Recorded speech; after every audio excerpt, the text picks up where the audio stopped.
Are you going to sing that? That was very nice. Thanks for Thank you. Very nice. And I think they're nice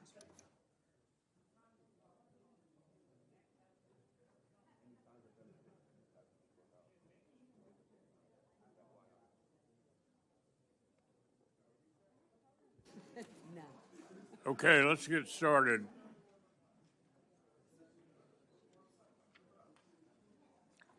Okay, everyone, let's get started.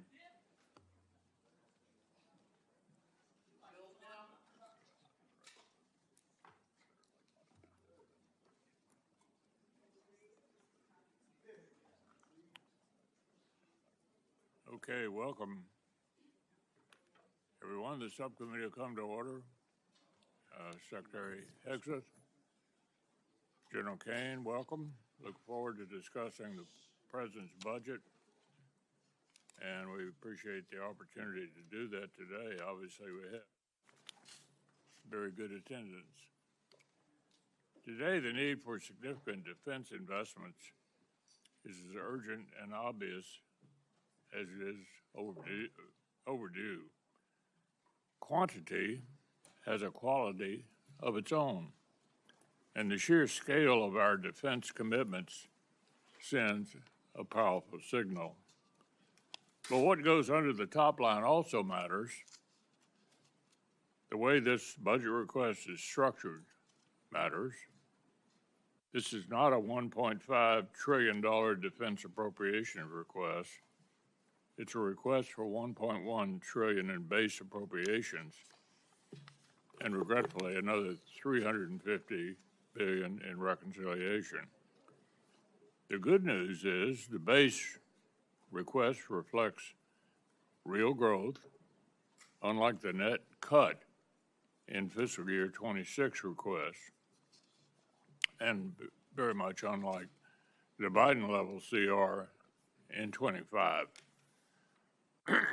But some of the most pressing items on the fiscal 27 to-do list are regularly downstream of missed opportunities in fiscal 26.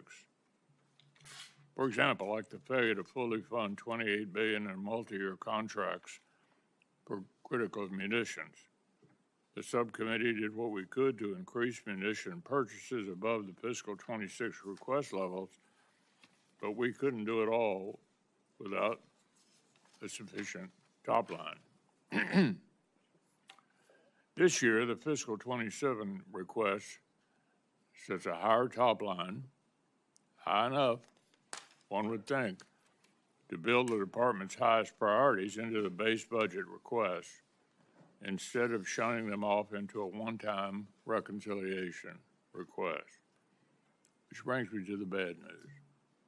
The 27 request fails to make room in the base budget for some of the military's top priorities. The distinction between base and reconciliation really matters. Base funding is what creates budget stability for the services and sends consistent demand signals to industry. And base funding is what gets extended by short-term continuing resolutions when work on a full-year appropriations is unfinished. As I said last year, reconciliation should be a supplement to, not a substitute for,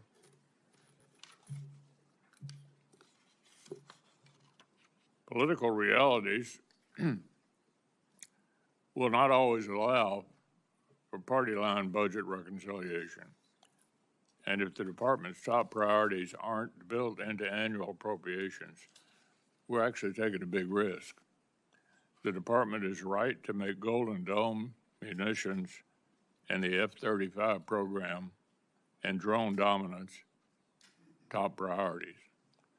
But these key lines of effort only work if we put them on solid fiscal footing.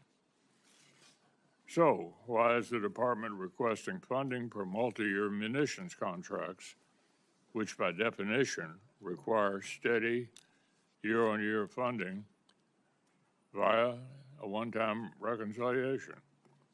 And why risk some of the president's top priorities like Golden Dome by not firmly building them into the department's baseline.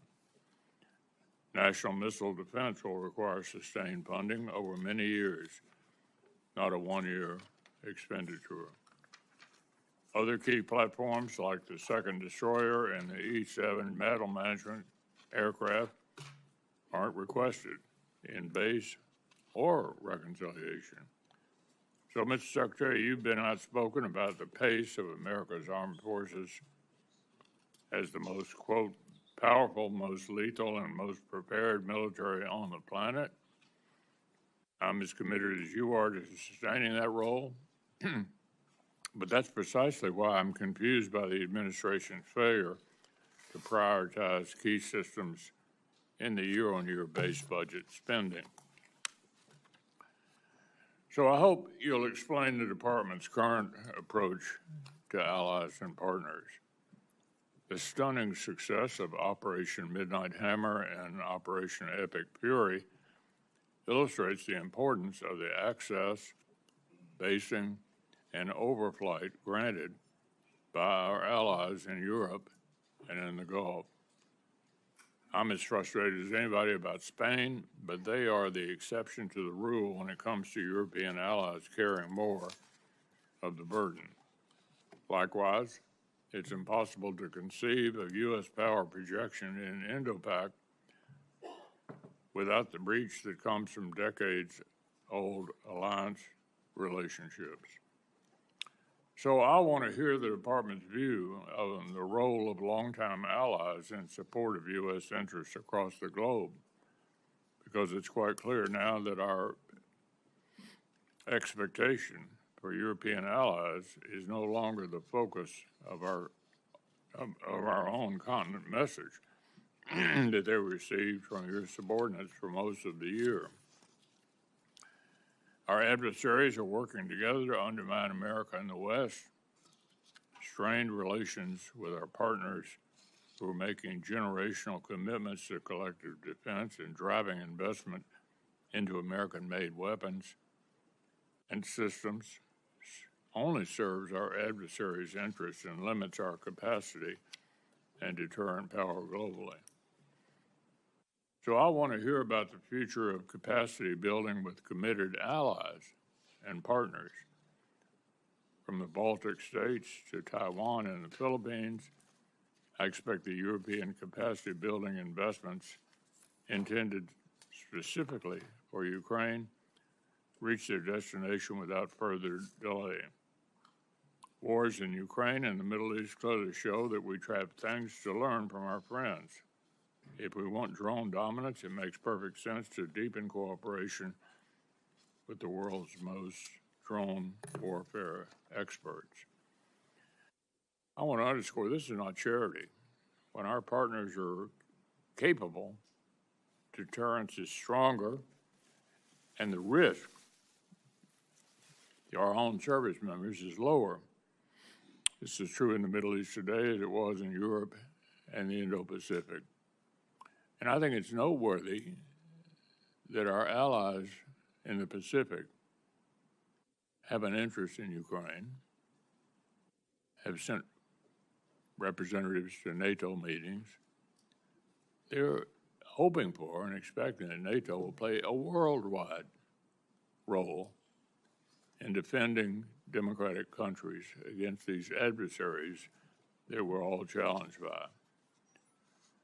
Our allies and partners have many of the interests, and if we fail to take full advantage of it, we're only hurting ourselves. I'll end with one observation on the prospect of supplemental appropriations. The deficiencies of our munitions, critical munitions stocks, and industrial capacity actually existed long before the conflict with Iran and Russia's escalation in Ukraine. If the administration sends Congress a supplemental appropriation request, it'll be an important step toward fixing a long and investing in future deterrence. It shouldn't be a referendum on the war in Iran. I supported a national security supplemental in 2004, even though I thought President Biden's approach to Russia and Iran was too weak. I did it not because supporting Ukraine is in our strategic interest, but because these funds helped replenish American stockpiles and restore our own defense industrial base. And in fact, jobs are created in 38 different states in this country, in our country, American jobs, by a significant percentage of what that went for. Today, the need to expand munitions production and replace battlefield losses is actually even more urgent.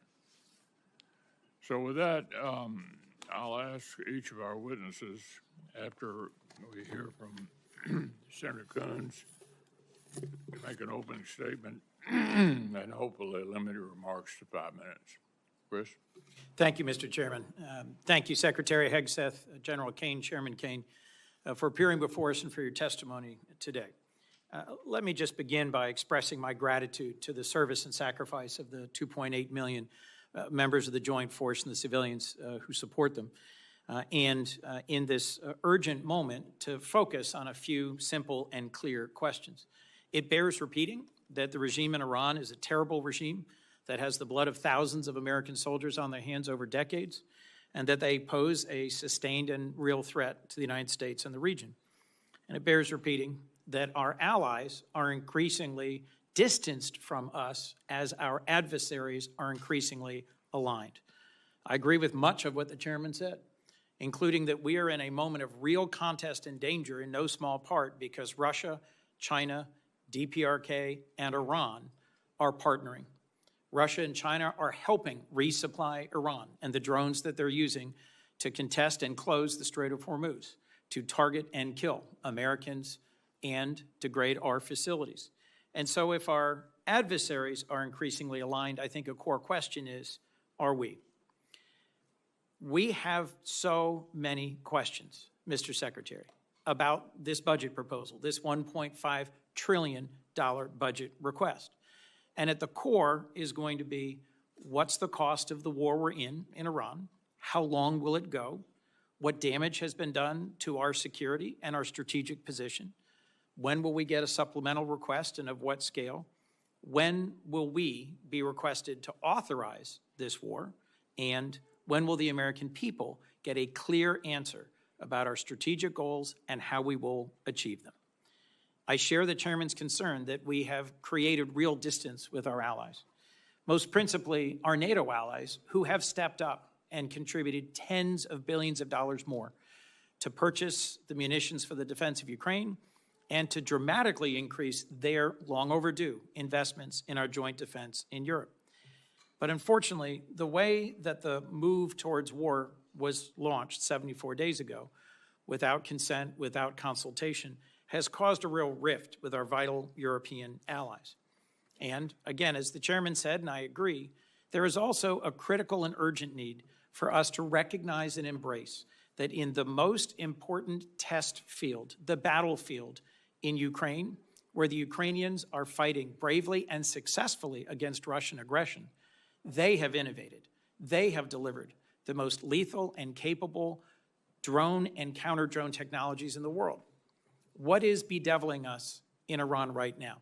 Their ability to use thousands of cheap, effective Shahed drones to hit our allies, their military facilities and their oil and gas production facilities, and to target and hit civilian shipping.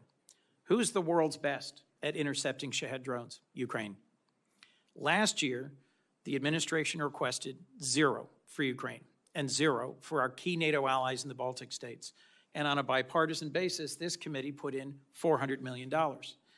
When we met just about a month ago for the first time over at the Pentagon, and thank you for that conversation, we all emphasized the importance of coming to us with a spend plan for these $400 million. This is a $1.5 trillion request in front of us. Why am I taking your time on $400 million? Because I think it shows a key piece, a missing piece in strategic vision. We should not be standing aside from the war in Ukraine and saying, eventually we want to be a part of some peace between Russia and Ukraine. We should be learning the lessons of Ukraine. Our allies in the Persian Gulf they're buying their interceptor systems at scale. Some of our current and former leaders in our military were working very hard to learn the lessons of Ukraine. I must say, in a recent briefing for this subcommittee, I was very encouraged by two very senior members of the United States Army who are in Ukraine and have been helping our armed forces learn. But my heart fell when I left and was told that those two senior officers were being forced out. I am concerned that we have a distracted administration and a distracted department. From your written testimony, Mr. Secretary, it seems at times you're more passionate about fighting culture wars than winning the real war that we're in. At banning books, at cleaning alleged DEI off of websites, at taking on an anti-vaccine position rather than continuing the long-standing public health policies, at interfering with promotions.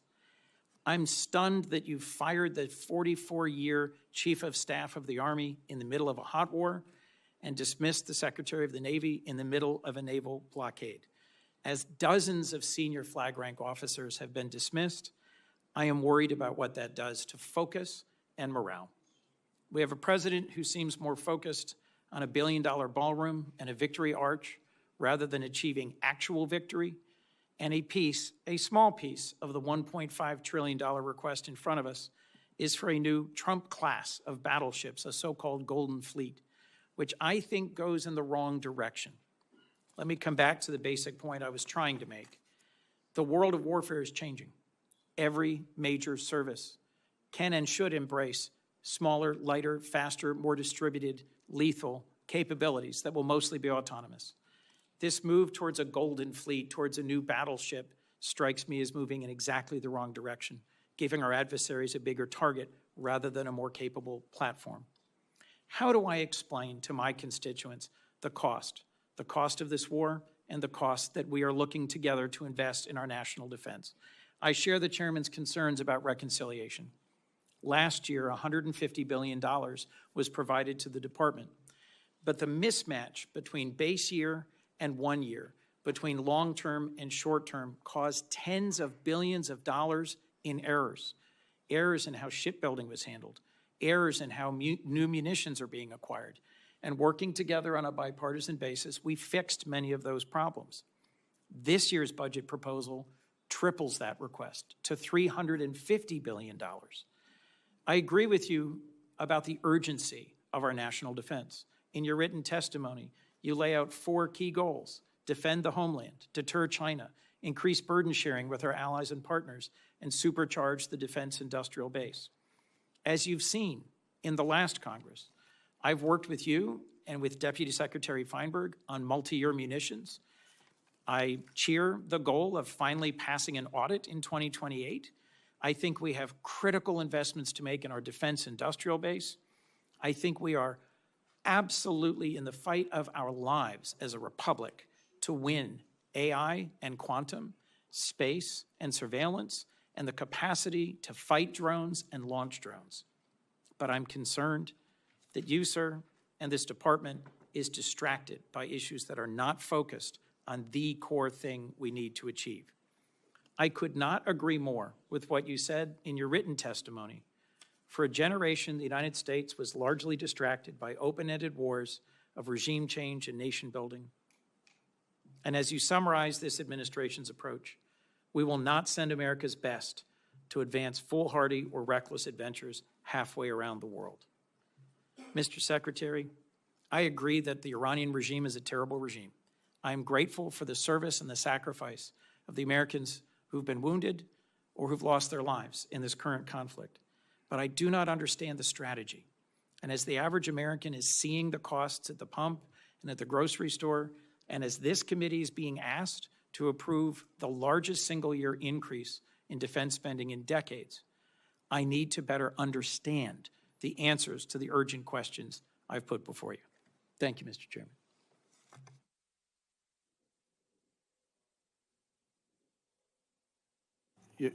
Yes, sir. Chairman McConnell,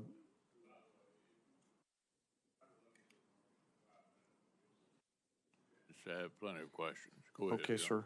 I'll try to keep it short. Ranking Member Coons, other members of this committee, thank you for being here. I'm honored to be here alongside the Honorable Pete Hegseth and the Honorable Jay Hurst to talk about this year's President's budget. I'm grateful for the opportunity today to speak with you about the foundation of America's strength, our 2.8 million members of our joint force. And I'm continually inspired by the soldiers, sailors, airmen, Marines, Coast Guardsmen, Guardians, and civilians standing the watch. They all could choose to do something different, but they choose to come serve our nation and do something more important than themselves. I would also like to highlight the 40 members of the Joint Force who've passed on from operations, combat, and training during my time as chairman, to include the 14 members who passed and were killed in action in Operation Epic Fury, and also highlight our most recent loss, First Lieutenant Key from Africa, who was out there, TDY. As chairman, my duties to ensure our civilian leadership has a comprehensive range of military options and the associated risks required to make our nation's most difficult and complex decisions. I owe the President, the Secretary, and you, the Congress, the truth at every turn, and my blueprint for this role has always been General George C. Marshall. His firm commitment to civilian control to a nonpartisan military remains my constant standard.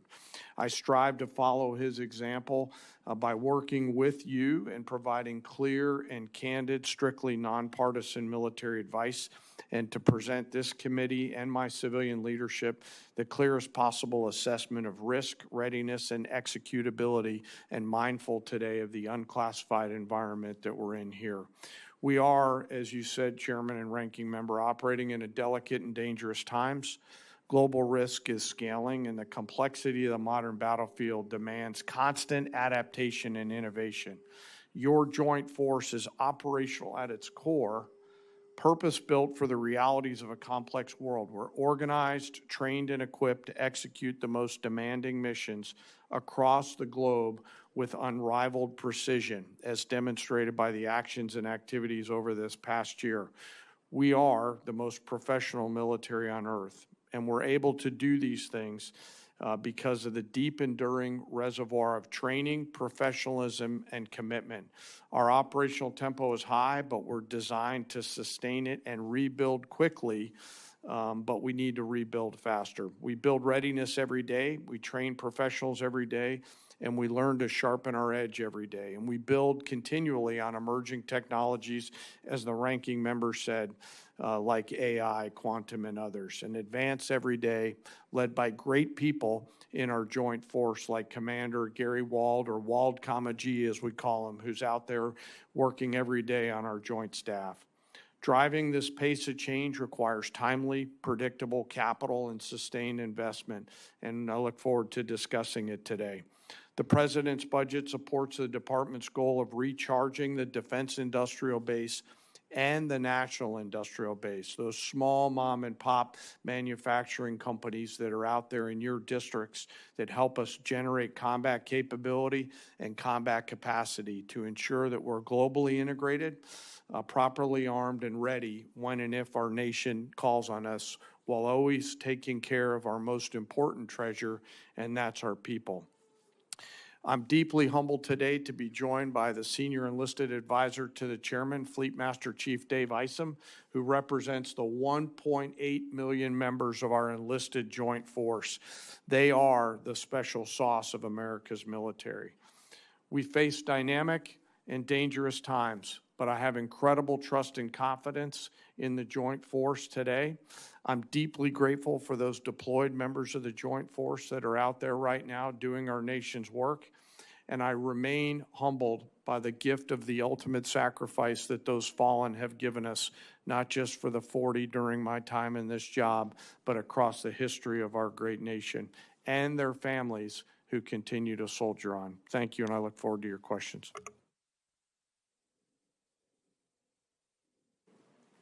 Thank you, Mr. Chairman, Ranking Member, members of the committee. Thank you for the opportunity to testify in support of President Trump's historic $1.5 trillion 2027 budget for the Department of War. The President's budget request reflects the urgency of the moment addressing both the deferred maintenance of longstanding problems as well as positioning our forces for current and future fights. I'm honored to be joined alongside the Chairman of the Joint Chiefs and Jay Hurst. Iranian American community is against this illegal war, and if you approve this budget, you will complicit in the war crime of this administration.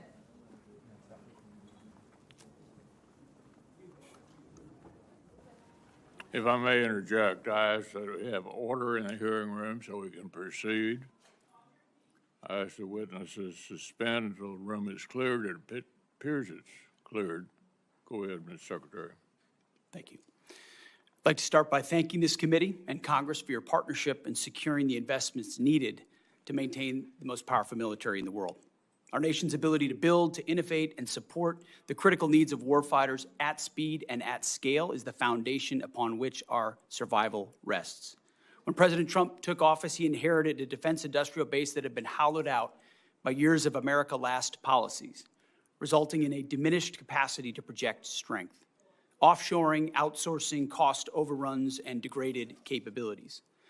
Under the leadership of President Trump, a builder-in-chief, we are reversing this systemic decay and putting our defense industrial base back on a wartime footing. Urgency informs everything that we do. We're rebuilding the military that the American people can be proud of, one that instills nothing less than unrelenting fear in our adversaries and confidence in our allies. We fight to win in every scenario, to include ensuring Iran never has a nuclear weapon. The $1.5 trillion FY27 budget put forward by the President will build upon the historic $1 trillion FY26 top line and will continue to reverse 4 years of underinvestment and mismanagement of the Biden administration. The $1.5 trillion budget will ensure that the United States continues to maintain the most capable military in the most complex of environments. Not to mention, however, that this budget also includes a historic troop pay increase, 7%, that builds on the pay increases that Congress has given in previous years. And the budget eliminates all poor or failing barracks. Quality of life for our troops is front and center in this budget.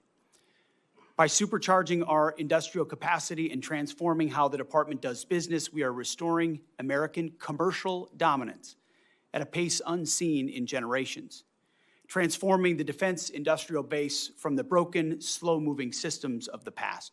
We have flipped Pentagon acquisition processes from a bureaucratic model to a business model, decisively moving from an acquisitions environment paralyzed by bureaucratic red tape to an outcome-driven organization focused on delivering the most for taxpayers. Over the past year, through historic multi-year procurement agreements, smart business deals, we have sent an unambiguous demand signal to our industry partners, large and small, to build more and build faster. The result has been a surge, a revitalization of our great American factories and a massive reinvestment in the skilled American workers who serve as the industrial muscle behind our warriors. I'll provide a brief overview of what's been accomplished on that front in just a few months. These are announced new facilities and investments in support of American warfighters. The department has helped stimulate more than 250 private investment deals in 39 states and 180 cities in 150 companies, not just the big primes, worth more than $50 billion.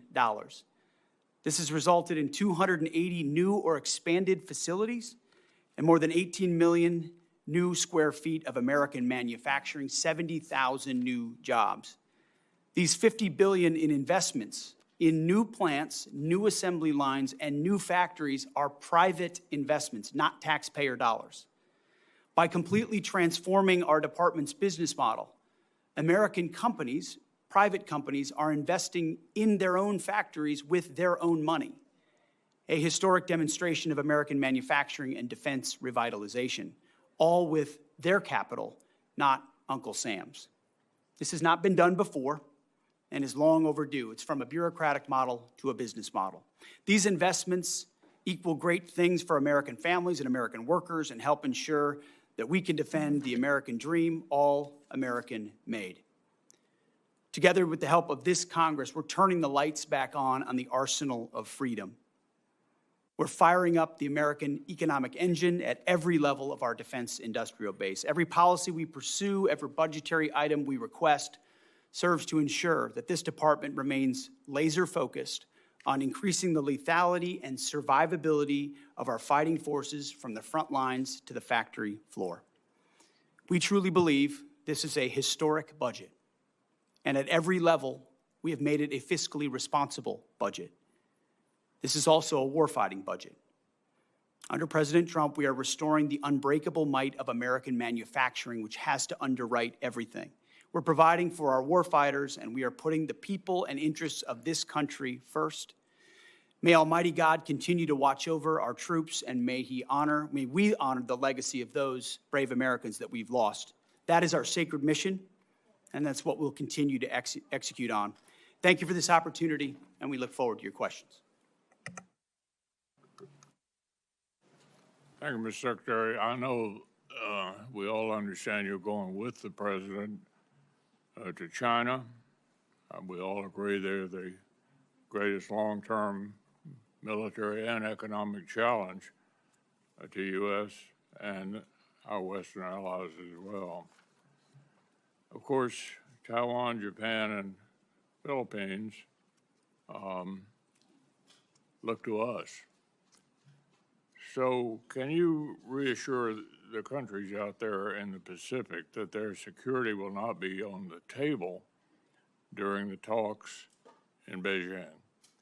Is our strategy to preserve American primacy or simply to accommodate China's rise? And can you speak to our commitment to preserving freedom of navigation in places like the South China Sea? Well, thank you for the question, Senator. I would never purport to speak on behalf of the president or what he will say or how he'll approach these talks, but having an opportunity to watch him work, every aspect of what he pursues inside this relationship is to ensure that American interests are advanced. And our department, underneath that, we've worked very hard in that region, in the Indo-Pacific, with Japan, with the Philippines, and others, to make that a priority to ensure that America's security is amplified by burden sharing of partners who recognize the shared threats that we face and are willing to invest alongside us. And some of those things are known to the public. Some of those things are not known to the public. But since the beginning of my time in this job, we've focused in that area of operations to ensure that Admiral Paparo has every option available to include with partners to create all the dilemmas necessary to give America every advantage possible, whether it's freedom of navigation, access basic and overflight, and ultimately put the president in a position where he's going into Beijing in a position of strength, which he will be. So would you be a little more specific about navigation, particularly in the South China Sea? I think what you've seen from this administration is a commitment to freedom of navigation. Take, for example, the BAM and the Houthis, which under the Biden administration, they allowed American ships to get shot at without consequence. And President Trump undertook that mission, Operation Rough Rider, for 50 days, and the Houthis stopped shooting at our ships. It wasn't a nation-building exercise. It was an advancing of freedom of navigation and our interests. The same would pertain to any waterway in the South China Sea. American ships should sail freely, so should others in the international maritime sphere.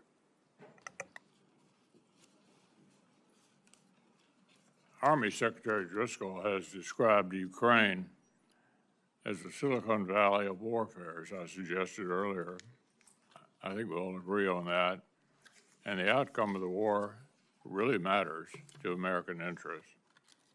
Is there a policy preventing senior department officials from traveling to Ukraine? Do you support or oppose senior officials traveling there? We've had, Senator, we've had many senior officials travel there, and we learn a great deal. In fact, I've personally approved additional personnel there to learn from that drone battlefield, both on offense and defense, to ensure that we're learning every possible lesson from that conflict and incorporating it in real time into how we defend and we go on offense in an era where drone dominance is required. And that's why this budget spends so much on drone dominance, take the lessons learned from Ukraine and other battlefields and ensure we're applying them throughout the fighting force as quickly as possible. Well, you know, I think what's not in dispute is that NATO is the most important military alliance in world history. Nobody's ever pulled something together like this and held it together to prevent the worst for a longer period of time. Basically, it seems to me that a lot of the European countries think that we're reducing our influence there, that they're sort of on their own, and somehow American leadership is not essential to NATO going forward. I would argue that it's certainly essential for us to continue to be the leader, and it's important to note the other countries that are looking to NATO, our allies in the Pacific, helping Ukraine, interested in coming to NATO meetings, anxious for America to continue to defend the free world, not just in NATO, but worldwide. It's a big job, and they're looking to us. There's nobody else who can do that. So what is the department's concise vision for the role of our allies and partners in defending America's global interests? Senator, our vision is to have real, capable allies and partners. I think that's what we've seen in Epic Fury. Israel's Air Force and their ability, will, and their capability is a demonstration to the world. There are other allies like that, and we need more of them. So flags are not the goal. The number of flags involved in an operation are not the goal. The goal is the number of capable formations who can actually fight alongside the American fighting man and woman. So it's not just time. I saw that in Iraq. I saw that in Afghanistan. Our generation has experienced that. No administration has done more to ensure that our allies and partners realize they need to step up so that we can amplify our capabilities. That's what burden sharing is all about. It's not just we carry the burden for other countries. It's other countries are capable of coming alongside us as well. But I also think Putin's invasion of Ukraine helped get their attention that they need to step up as well. And the president's been very clear about that. So they are headed in the right direction. What I'm worried about is which direction we headed in. I think it's very encouraging that European countries have stepped up to ensure that Ukraine can defend itself. I think that's a very good development. Senator Coons. Thank you, Mr. Chairman. So, Mr. Secretary, in January, President Trump signed the fiscal year 26 Defense Appropriations Bill. It provided $400 million specifically to aid Ukraine in their fight against Russia. This is at a time when our European allies and partners have stepped up to take on the overwhelming majority of the cost of any munitions or support for Ukraine. So far, your department has not spent a dime of that $400 million, despite repeated follow-up requests from the chairman and myself. In a call just last week, your staff indicated we will see a spend plan for those funds this week. Will you commit to spending those $400 million for weapons for Ukraine, and when will we receive your department's spend plan? I appreciate that question. The $400 million for European capacity building has been released from the Secretary of War's office, and we'll work with EUCOM to make sure they spend it accordingly and properly, which we have all faith that they will. Mr. Secretary, when will this subcommittee get the associated spend plan for the $400 million?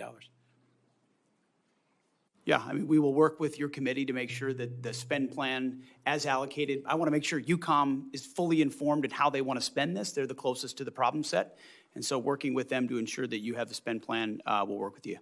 Mr. Secretary, thank you, but it's May, and this has been the law since January, and you or your representatives have been asked this repeatedly on a bipartisan basis by members of this committee, and I think dragging our feet on this small investment in Ukraine's defense sends exactly the wrong signal to Putin at a time when the contest for freedom has its front lines in Ukraine.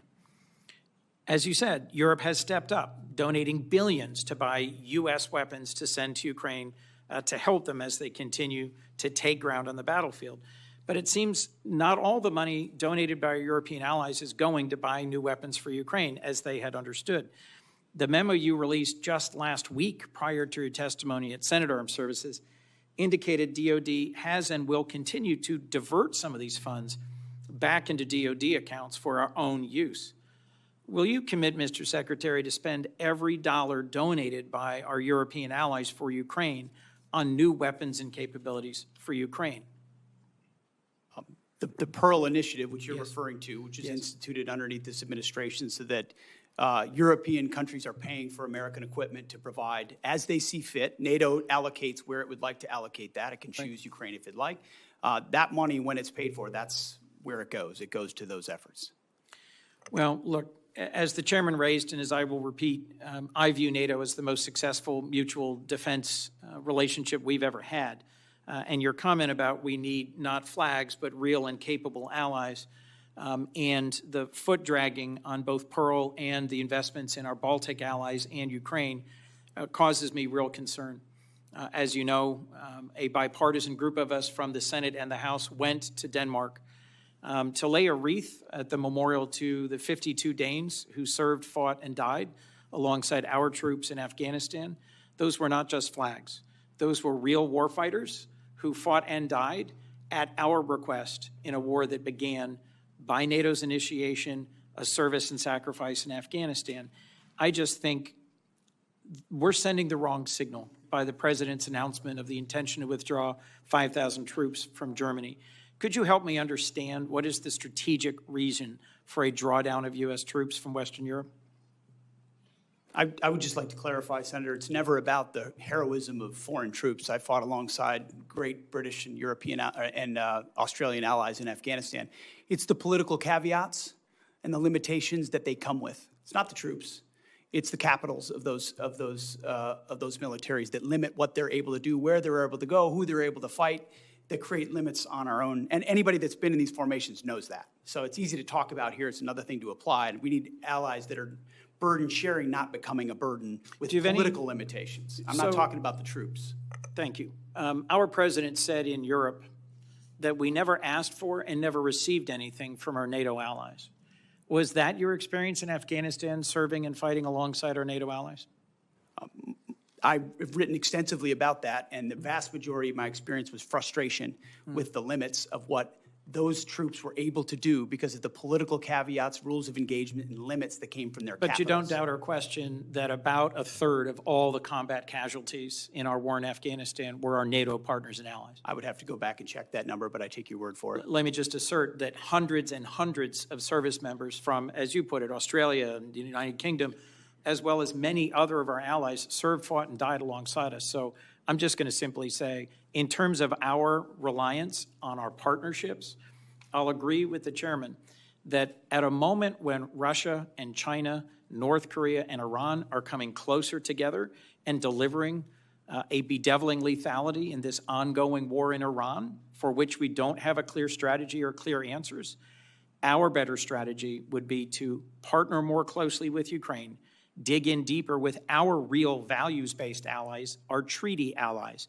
in the Western Pacific and in Europe, and together find a path out of this, rather than berating them and bullying them for not coming along in a war they were not consulted about or briefed on before it began. I look forward to a second round. Thank you, Mr. Chairman. Senator Collins.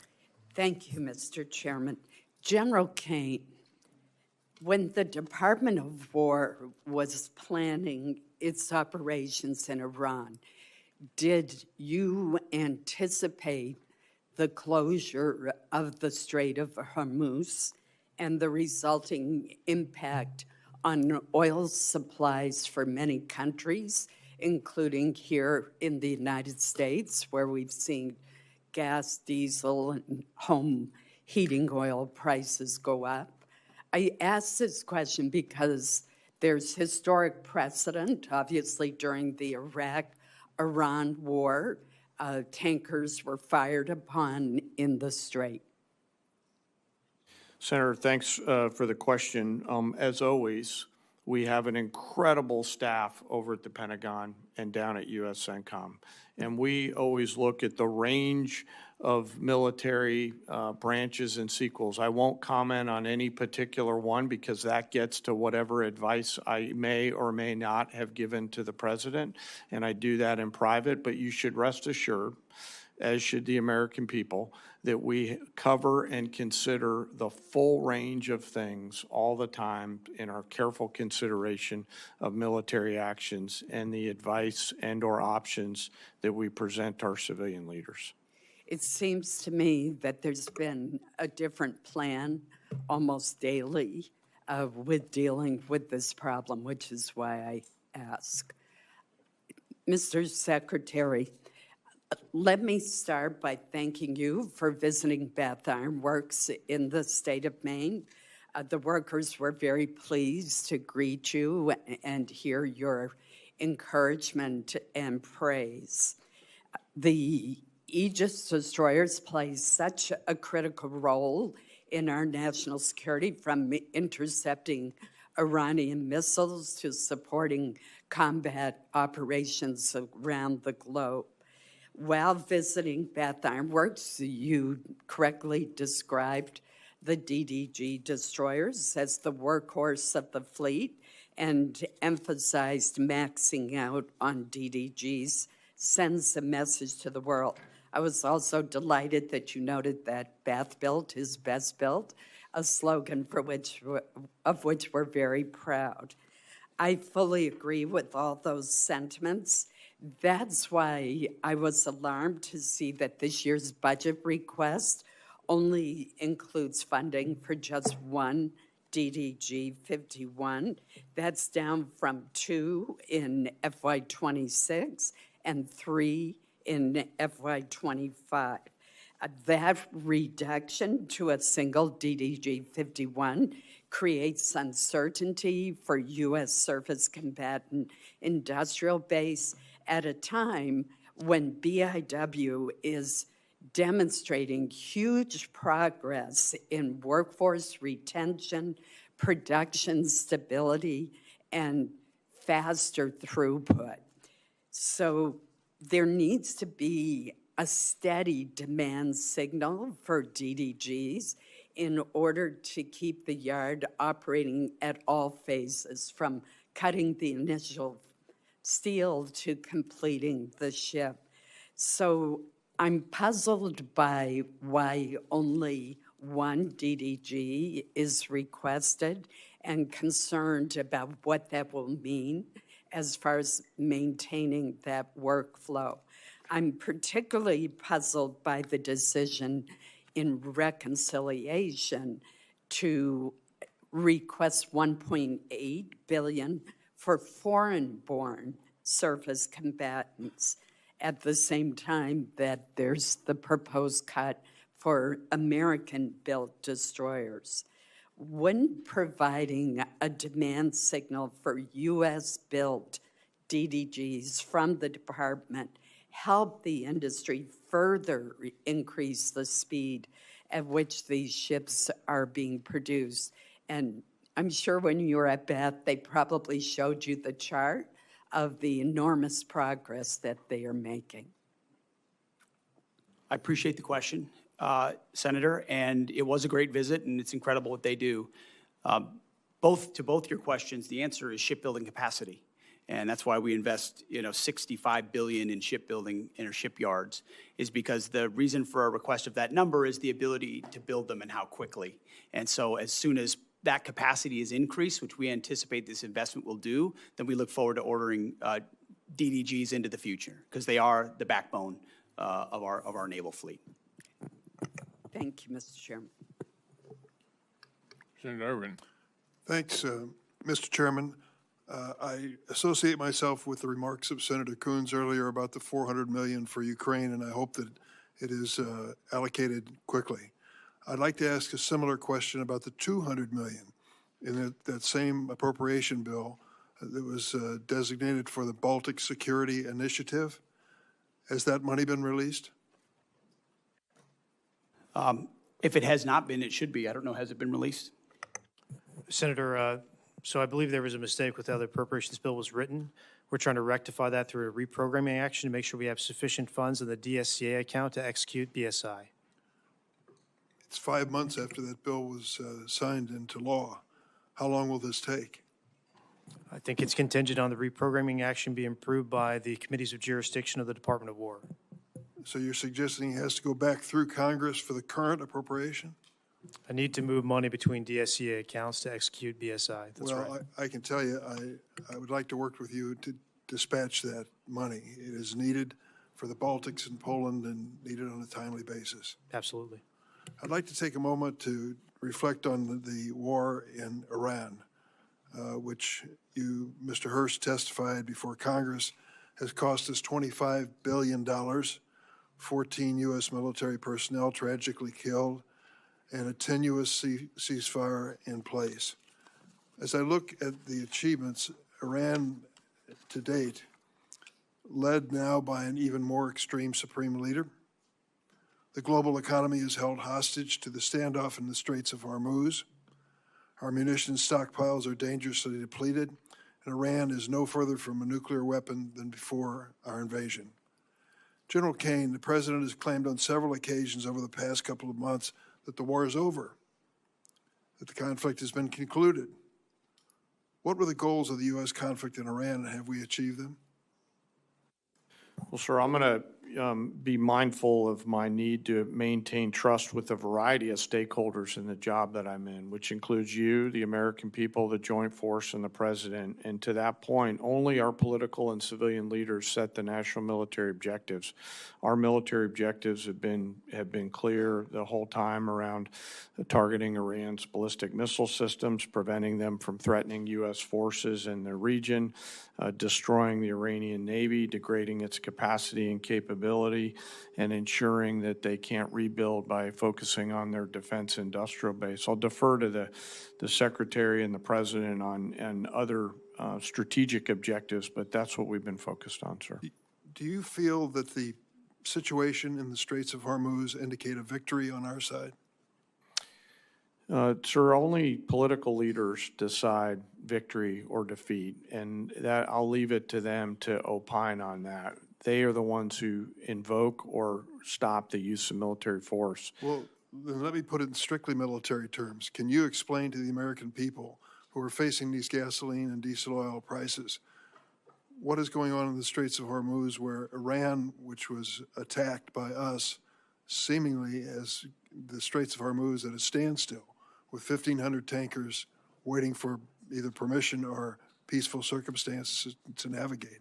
So I think militarily, it's a case where Iran is choosing to hold the world's economy hostage through their use of military power across their southern flank. And so I would encourage Iran to reconsider that. And I would encourage those allies and partners who have an opportunity to come assist with that tactical problem to do so. Could you explain to the American people why, with the vast investment we've made in national defense and military, how Iran, after they've been attacked by us, is still capable of stopping the traffic in the Straits of Hormuz? Well, sir, it's a complex situation out there with a lot of different small boats that are out there and other capabilities. Some of this is on the commercial traffickers. Some of this is on, again, back to the main problem, and that's Iran holding the global economy hostage through the Straits. I would encourage them to think wisely about their next moves and to take the opportunity to open the Straits. They have that choice to make. They certainly do. I guess the question in my mind is, as we talk about trillion-dollar-plus budgets for our military, it appears that a very small budget is holding us hostage in the Straits of Hormuz. Yield, Mr.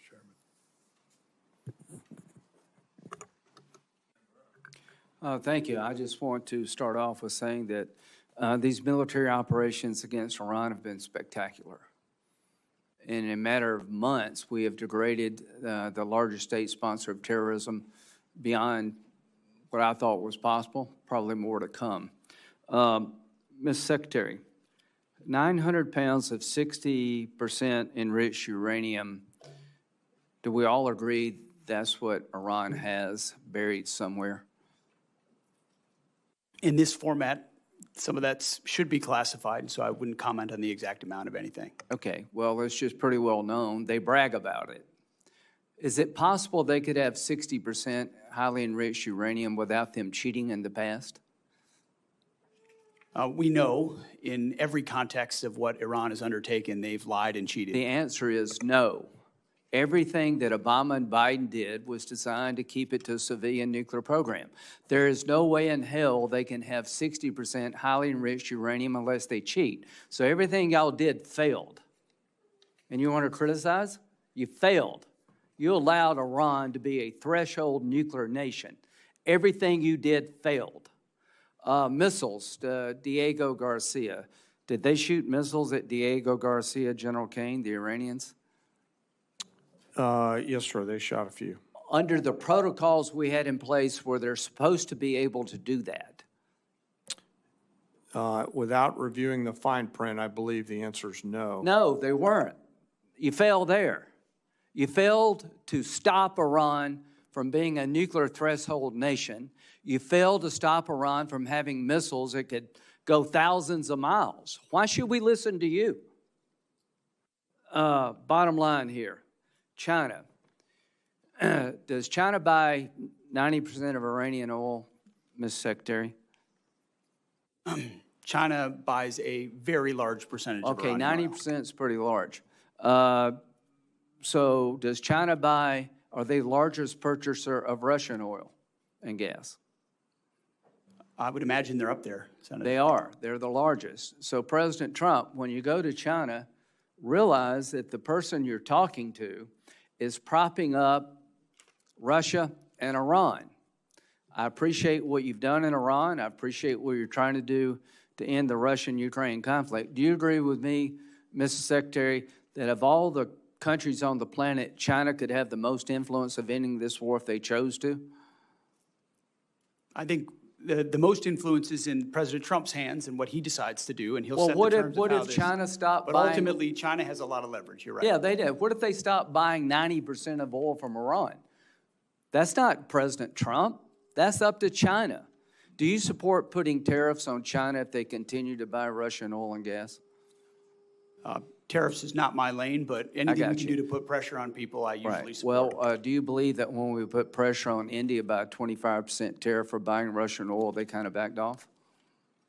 I would say I've had a front row seat to the efficacy of tariff policy, yes. Yeah, I think it works, guys, and we're on the breakout here in a minute of having a bill that would give the president ability to tariff the largest purchasers of Russian oil and gas, and I hope he will use it. So I just want to, Pakistan.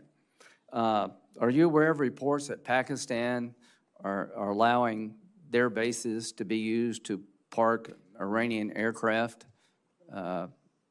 General Kane? Sir, I've seen one report on that. Well, is it accurate? Sir, I think based on the variety of classification matters. Let me just say, do you agree if it is accurate, that is sort of inconsistent with it being a peace mediator? Sir, I wouldn't want to comment on that based on the ongoing Thank you. negotiations and Pakistan's role. Secretary Hegseth, if the mediator is allowing reconnaissance aircraft in Iran to be parked in Pakistani air bases, do you think that's consistent with being a fair mediator? I wouldn't want to get in the middle of these negotiations. I want well, I maximum do. efficacy I for want our to get in the people. middle of these negotiations. I don't trust Pakistan as far as I can throw them.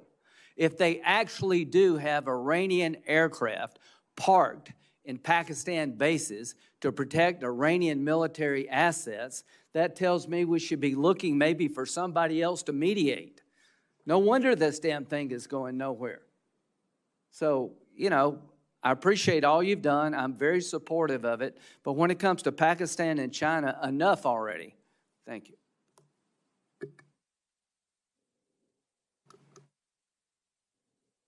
Thank you very much, Mr. Chairman. Thank you, gentlemen, for being here today. Mr. Secretary, we have been trying to track down the expenditures in the Operation Epic Fury and Operation Freedom now. And we've sent letters, and we've got very few responses. We've been sending the letters since March 10th. We did understand that there was a release that in the first 6 days, $11.3 billion was spent. And then recently, we were told $25 billion was spent. Today, I think the number is $29 billion. Can you provide some details as to what consists of that $29 billion? Have we counted everything? Yeah, Senator Reed, so I testified this morning to HACD that between the joint staff and the comptroller staff, our operational cost estimate is now $29 billion. A lot of that increase comes from having a refined estimate on repair or replacement costs for equipment. Our munitions costs are fairly fixed. We think they're very accurate, and there's some O&M costs there as well. We're not making an estimate for MILCON at this time. We don't know what our future posture is going to be. We don't know how those bases would be reconstructed, and we don't know what percentage our allies and partners will pay for that reconstruction. So you do not consider installations that have been damaged in the conflict, correct? We just don't have a good estimate at this time. So it's not in the $29 billion? That's correct. Expended weapons, are they totally included within the estimate? Yes, to the best of my knowledge, we have a full count of the expended weapons. And weapons transferred to other countries in the region, are they counted in? I would want to double check to make sure we have that accurately. Please, I mean, you're coming up and asking for another significant supplemental, et cetera, and before we can, I think, reasonably appropriate additional money, we have to find out how the existing appropriated dollars have been spent. So that's critically important. And I know also that the budget asked for another $350 billion in reconciliation. How essential is that to your budget? I would say it's extremely essential to achieve the generational investment that the president is trying to make. But that would be on top of the $150 billion we received in the big, beautiful bill, which would be $500 billion, $500 billion in 2 years. And again, we're not getting, I think, the detailed spend plan, the detailed obligation plan for this. And without it, it's very difficult to say, just take the money and run. You know, we have a job to do too. Any comments, Mr. Secretary? We recognize that, and our you know, in a perfect world, everything's part of your regular order. This is a dynamic place with a lot of dynamic factors, and so in order to get where we need to with the historic investment for this department, we think this is the best allocation in order to get there, Senator. Well, I think detailed analysis, detailed data that we receive will help us make more sensible judgments, and you know, we're just sort of vague generalities are not helping this committee make critical judgments. And the trade-offs are significant. Deficit is increasing dramatically. We have to be conscious of that. We also have to be conscious to helping American families just get by. And inflation just hit 3.8% today, which is I think the biggest numbers is 2023 or something. So we're fighting all these forces that are not directly connected to your mission, Mr. Secretary, but they are connected to our mission. General Kane, your observations on the future course of action in the Persian Gulf. We're in this tenuous ceasefire. What's your sense of the direction forward? Well, sir, I won't opine on a hypothetical. What I will assure you is that we retain and continue to hold a range of options for our civilian leaders. It would be inappropriate for me to opine on how it may go, but rest assured we still hold many, many options. Have you been surprised by the resistance of the Iranians? Sir, as a warfighter, I always assume an enemy's going to resist. And the job of the joint force is to win at the time and place of our nation's choosing. So I always assume an enemy's going to fight, and I find that's the best pathway. I think so too, and you communicated that to the president as you advised him before the decision was made? Sir, as I've said respectfully before, I won't comment on my private conversations with the president in order to make sure that I maintain trust with him and with you and the American people and the joint force. That's a principled response. Thank you very much. Thank you, sir. Senator Moran. Chairman, thank you. Secretary Hegseth, welcome. I just returned Friday from a visit to China. And one of the things that is seemingly clear to me is that Taiwan remains at the forefront of the Chinese efforts, next steps in what they want to accomplish. We have commitments, I guess, to defend Taiwan. You can explain that to me as you choose. What I would like to highlight is while Taiwan is still at the forefront, at least in the minds of the Chinese, the United States is seeing the Russian invasion of Ukraine, in which we're yet to some degree still involved. We're having deterrence in the Indo-Pacific in regard to China. We're conducting operations in the Middle East. All of that has drawn strategic capabilities from the joint force. One of the things I think we can do to augment our joint force is strong allied relationships, partnerships with others.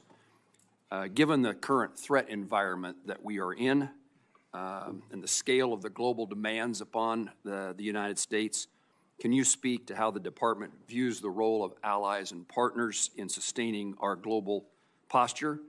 And does the defense budget recognize, reflect the needs to strengthen allied integration and maintain credible, unified deterrence? Senator, I appreciate the question, and I think foundational to it is a recognition that countries closest to the problem set should be most invested in ensuring that they can deter that adversary, which is why we want European capabilities to increase to deter Russian aggression. When you look at the Indo-Pacific, it's been a focus of our department since the day I showed up, whether it's ASEAN or Shangri-La or traveling to the region, going to South Korea, going to Japan, going to the Philippines, having them to our building to build out those relationships in a very real operational way. It's not about what we can sign. It's about what contingencies and dilemmas can we create for adversaries who may seek to expand their sphere of influence, whether it's militarily or economically or through pressure. And so I think while we've been involved in a lot of efforts around the world, through the president's leadership, we've reestablished deterrence. The world knows that America's word means something, from Maduro to the Houthis to Midnight Hammer to Epic Fury. When the president says you can't have a nuclear weapon, he means it. When the president says you're an indicted individual, he means it.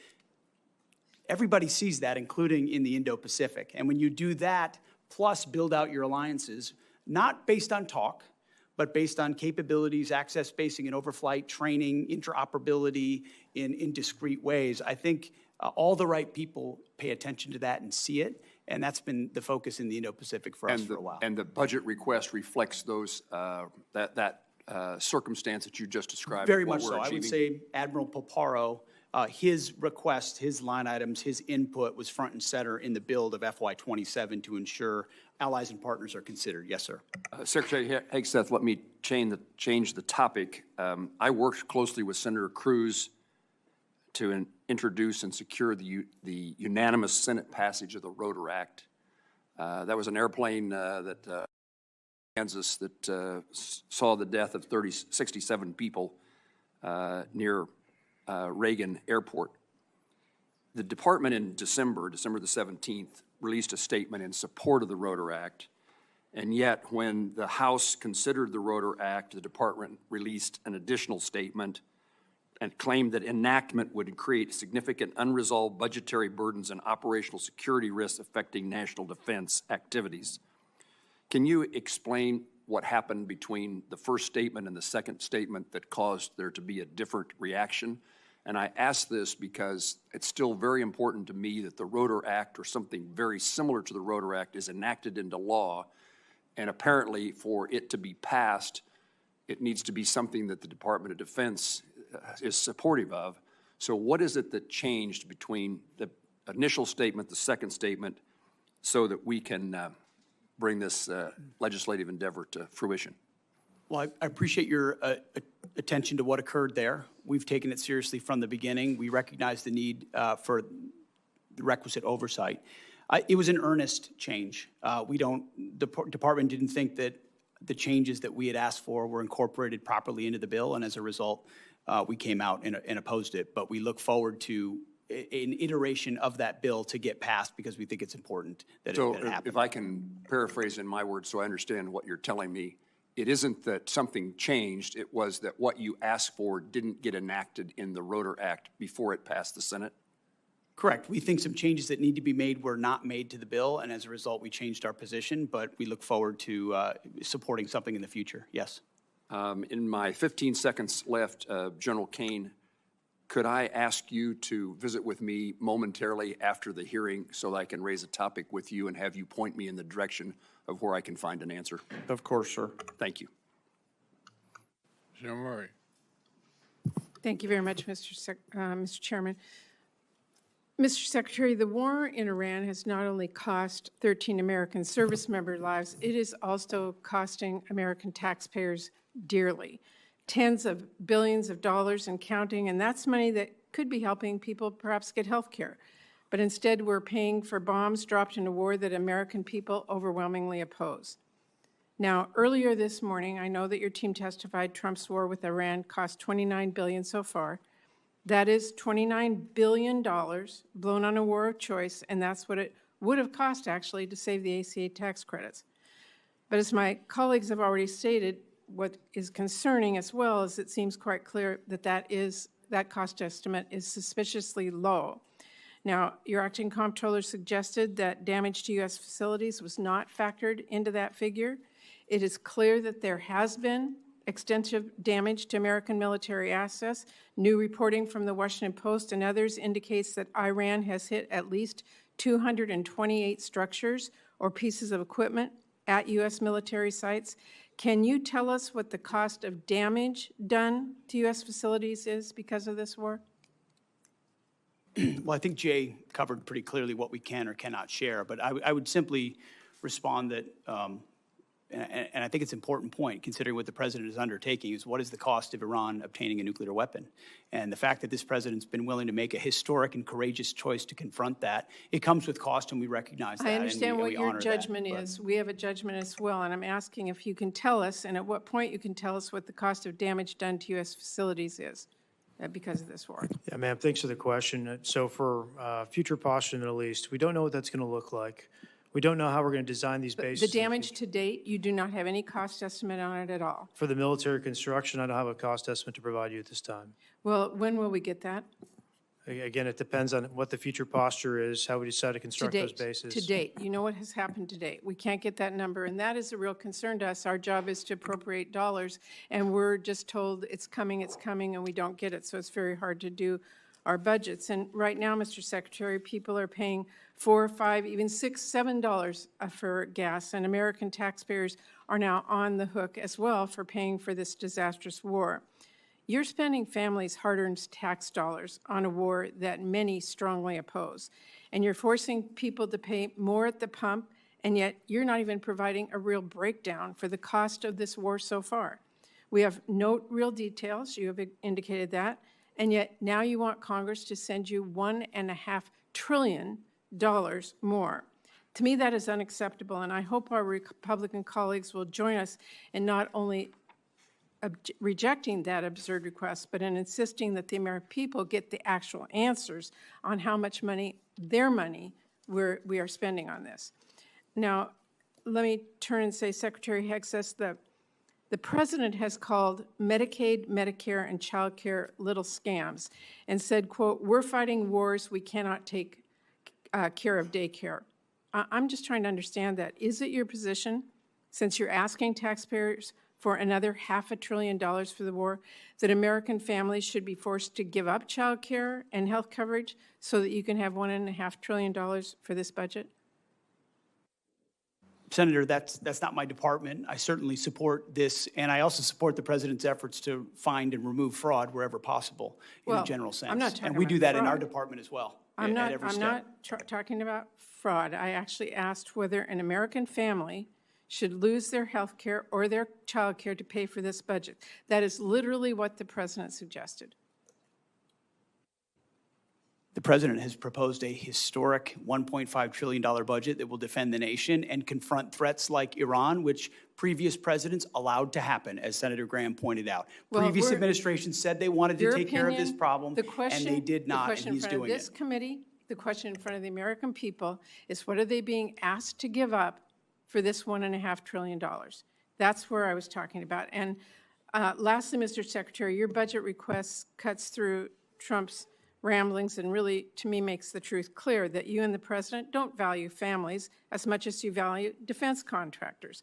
You want to increase the war budget. I meet Let me every finish. family at Dover. Okay, don't tell me Let we me- don't care about families. We Mr. sure do. Mr. And we Secretary- take care of them in every way we possibly can. I'm asking you about taxpayer dollars that everybody has. So when we've been to war before, we have asked people to do victory gardens. We've asked them to pay more. You are not doing that. You are asking for $1.5 trillion, which means something else has to be given up. That is what this committee is looking at. You want to increase the war budget for the next year by $500 billion.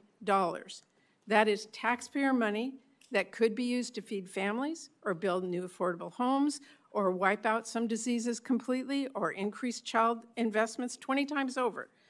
But you are asking us to blow it all on war, and that's not even counting the money that you have spent bombing Iran or that you may still request in a separate supplemental. And to me, this budget wasn't even strategically crafted. $1.5 trillion is like the president decided that was the number and you all filled in the blanks. So what I'm here today to say is you ask for a massive laundry list of unnecessary spending. It's a huge payday for defense contractors, and you still don't even ask to give DOD civilian workers a pay raise. And to me, this is absurd. I know you do not care what I have to say.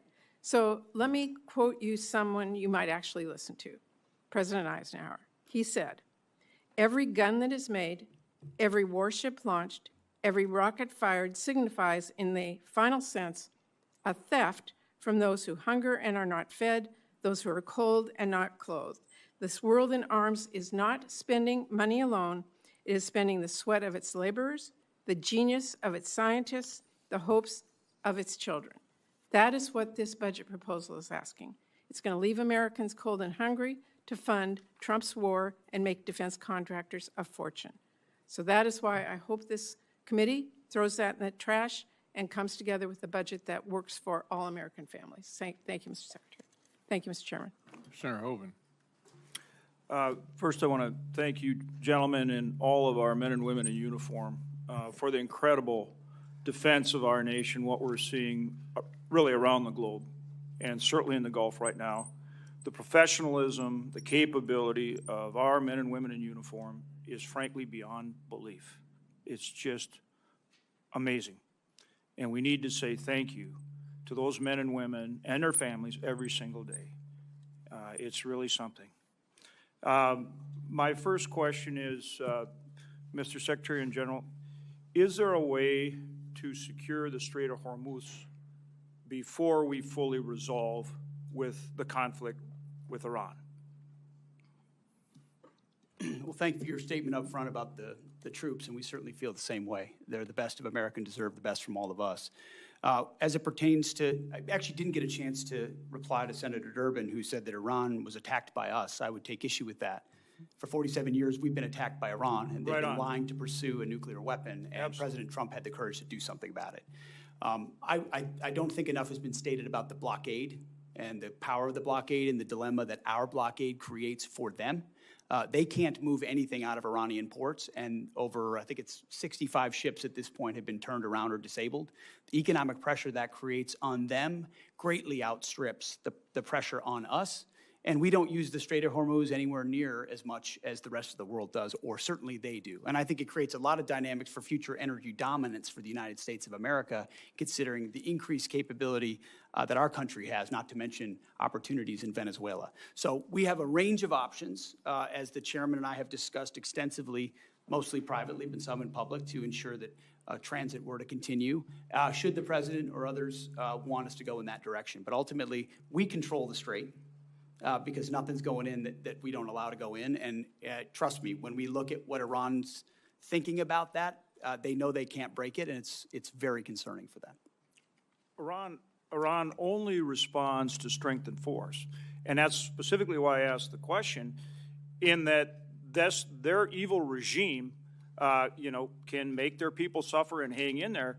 But if we can keep the pressure on with the naval blockade and navigate the Strait of Hormuz, we can keep the stranglehold on this evil regime and force the type of solution that we need and the kind of verification we need to enforce it. And that's, again, why I asked this question, and maybe both you gentlemen could respond to that.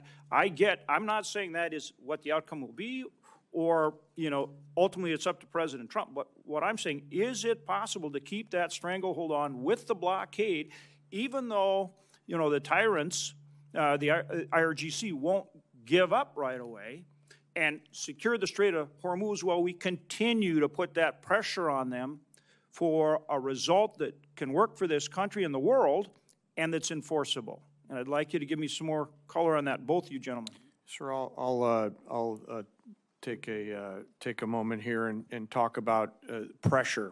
And what you're really alluding to is what the entirety of the interagency is working on, with a hat tip toward Secretary Bessent, Secretary Rubio, and the rest of the interagency. The totality of total pressure, which the military element is just one component on, is what the regime in Iran is feeling right now. And I think there's no shortage of ability to hold that pressure. The decision on for how long to hold that pressure is, of course, a political one and within our civilian leadership. But I would highlight that they are absolutely feeling that pressure, not just from the blockade, as the Secretary talked about, but the continuation of sanctions that Treasury and others have put on there, and we retain a range of military options. Well, I 100% agree with you, but their ability, the regime's ability to endure pain is significant because they just put it on their people. My point is keeping that pressure on them, but at the same time securing passage in a way where commercial traffic will start moving. That relieves pressure on us and our allies, and that's what I'm asking for more color on how you effectuate that. Senator, there are options for that should we go in that direction. There's a multitude of different directions should the president seek to go that way that we're prepared to operate on. Evidenced by the destroyers that went in and came back out. Exactly. To the great detriment of the limited ability of Iran to defend. I mean, remember, the entirety of Iran's conventional navy is at the bottom of the As with everything you do, you start out at a really high level, and then you just get better. And I'm seeing that with this blockade right now, with the way you disabled those last two tankers. I mean, you're getting better at blockading. And again, that's why I'm looking for continued options to secure traffic in the Strait while we continue to put pressure on Iran. Okay. Thank you, gentlemen. Thank you, Chairman. Secretary General, thank you for being here.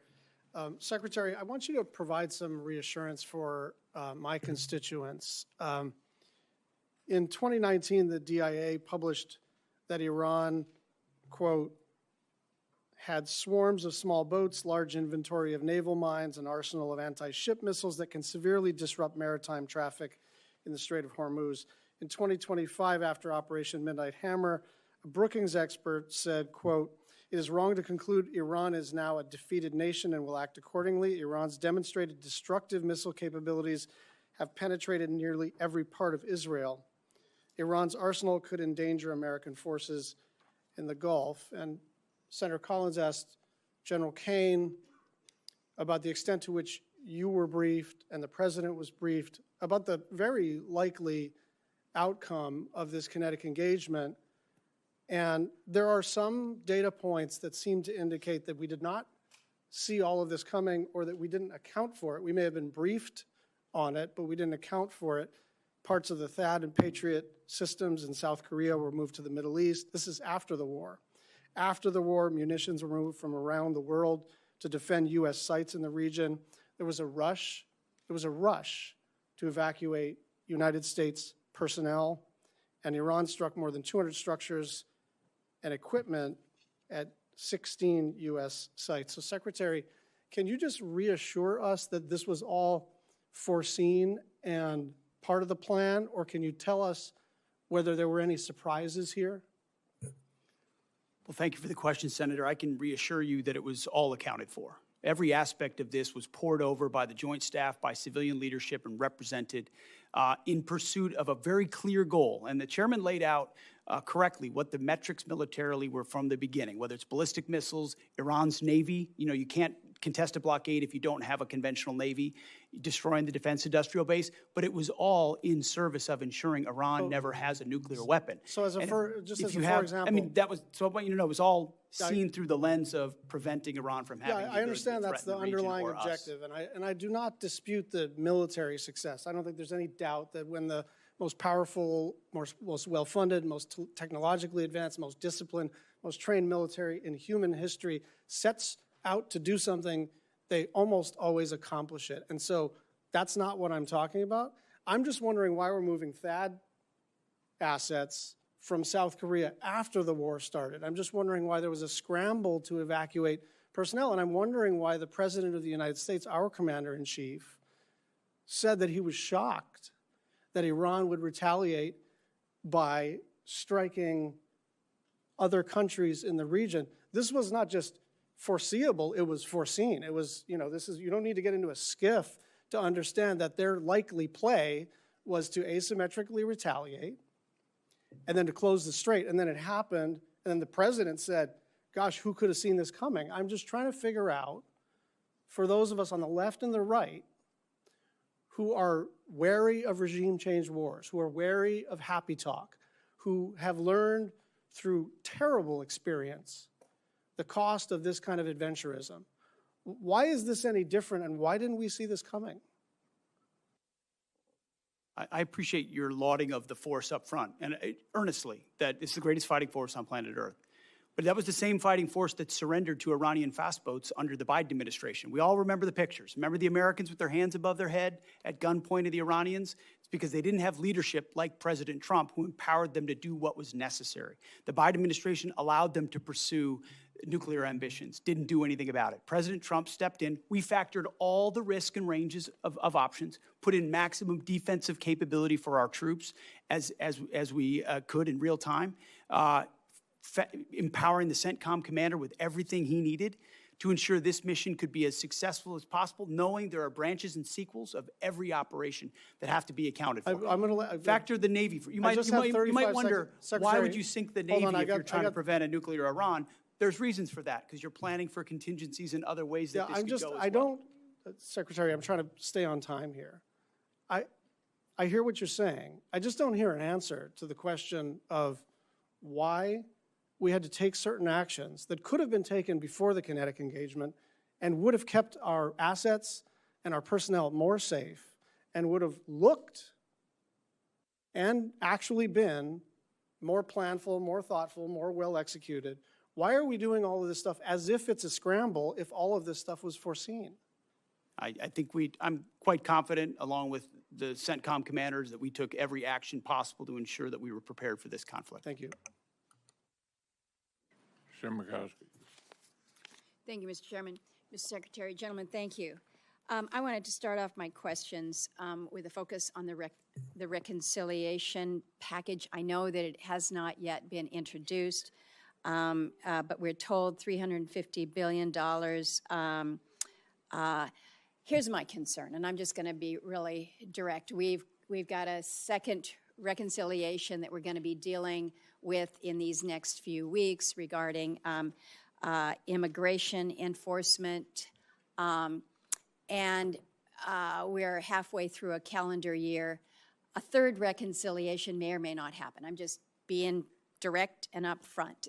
I think certainly the focus will be to try to move us to that. But here's my concern. If we have a $350 billion sitting in the reconciliation package, you look at what is contained in that. 53 of your 85 requested F-35s.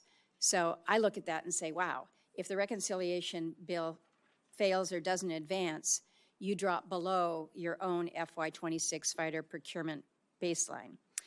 Over $53 billion for drone dominance. I think this is all something we support. Over $113 billion for munitions production and industrial base investment. There's other areas.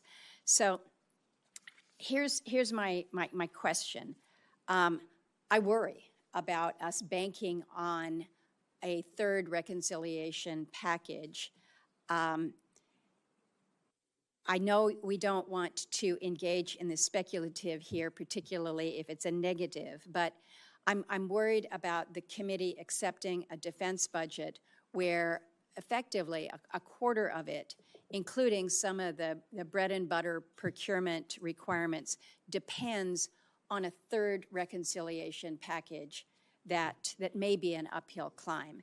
And so I don't know, Mr. Secretary, if you can kind of walk me through why I shouldn't be worried about this, why what is included in the base budget bill will be the good coverage that we need, and it is not necessarily dependent on an additive of the reconciliation. Senator, I appreciate that perspective and share your concern. That's why one of the main efforts, setting aside operations and everything we do in real time for the troops, is ensuring that both the base discretionary budget and reconciliation are passed so that President Trump's historic budget is realized. Because of the underinvestment of the past, whether it's continuing resolutions or Biden budgets, we need to supercharge our defense industrial base, our munitions into the future.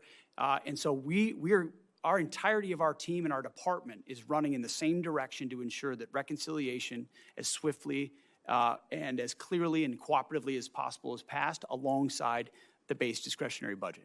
Well, I understand that, but I just need you to understand our concern here, that you've got your base budget and then you have the reconciliation. I want to ask about the Iran authorization.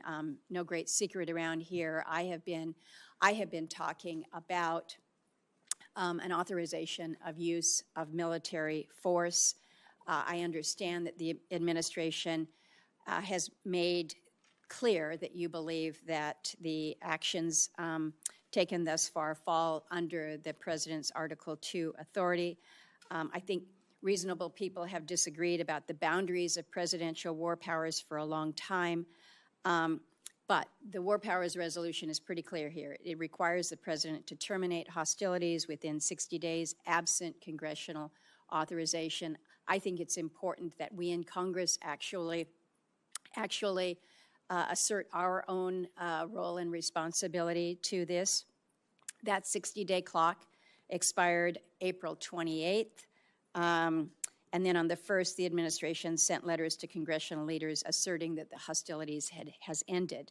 But I think where there is confusion is when the President says hostilities have ended, we still have 15,000 troops that are forward deployed, more than 20 warships in an active naval blockade. CENTCOM has redirected 61 commercial vessels, disabled tankers. In other words, it doesn't appear that hostilities have ended. And so the question to you is whether or not the administration has considered or had intended to seek an authorization of use of military force from the Congress. Senator, our view is that should the President make the decision to recommence, that we would have all the authorities necessary to do so. Do you think that it would be helpful to the President if it was made clear that in fact the Congress did provide an AUMF? I think the President, our view is that he has all the authorities he needs under Article 2 to execute. Thank you, Mr. Chairman. Okay, here's where we are. The vote is about over. The Secretary has to get with the President on the China trip. I'm going to ask Senator Murkowski to wrap up. And thank you all for being here. Baldwin, Shaheen, and Kennedy. Baldwin, Shaheen, and Kennedy still have questions. Wrap up after. Hold here.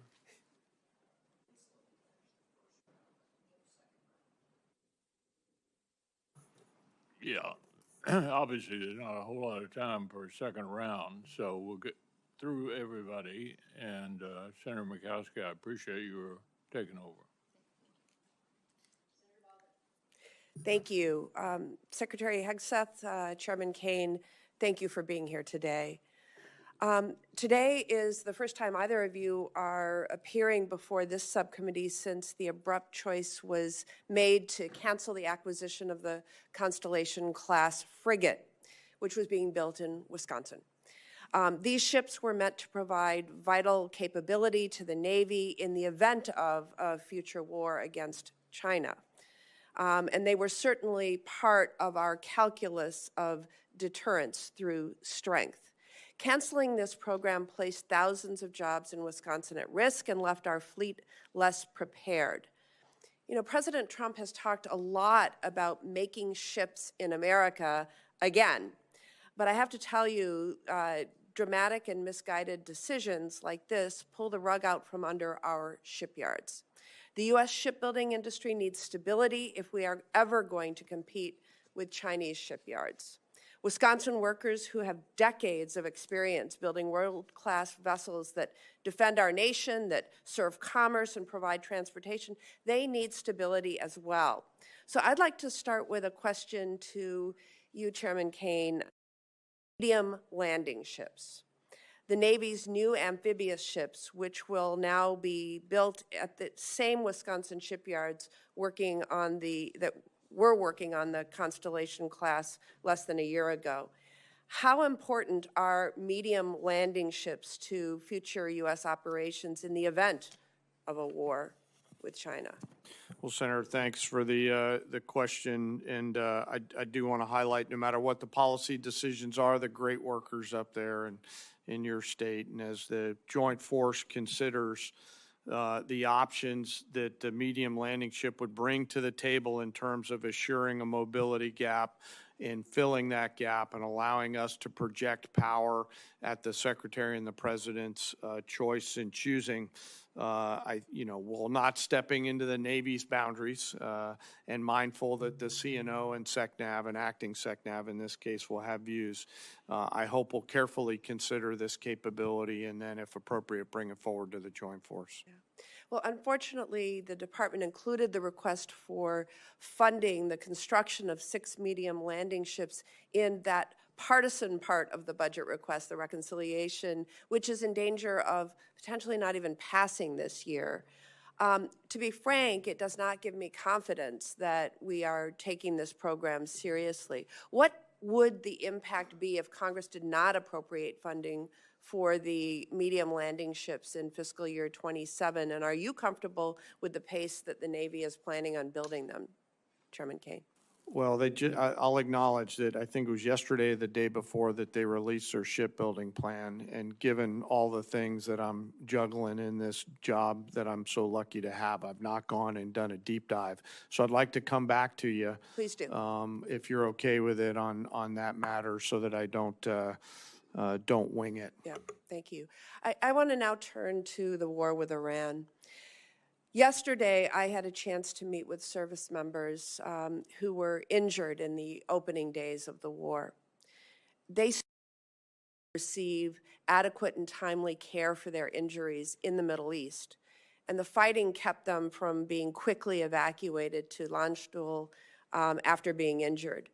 These service members have since been diagnosed with traumatic brain injury, but initially struggled to get properly evaluated or treated, in part because some of our military hospitals overseas and in the U.S. did not have the capacity for them.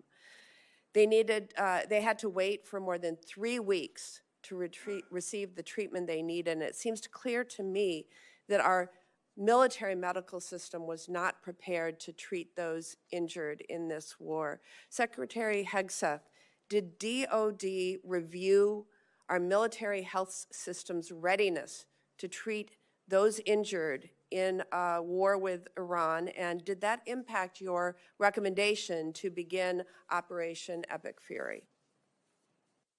Well, the view of the department was always to, as expeditiously as possible, move anyone injured that needed further care to Europe for that care, with the recognition that, thankfully, 90% of those that have been injured in Epic Fury have returned to duty. So most of those injuries have been minor enough that they return, but we always catalog if there could be future complications to ensure that they get care in the future.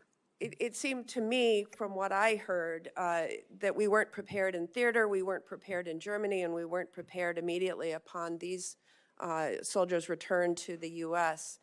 Can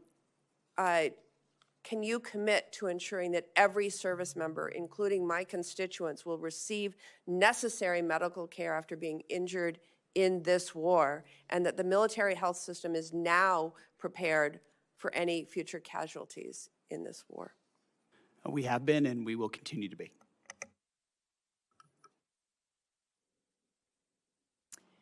Senator Shaheen.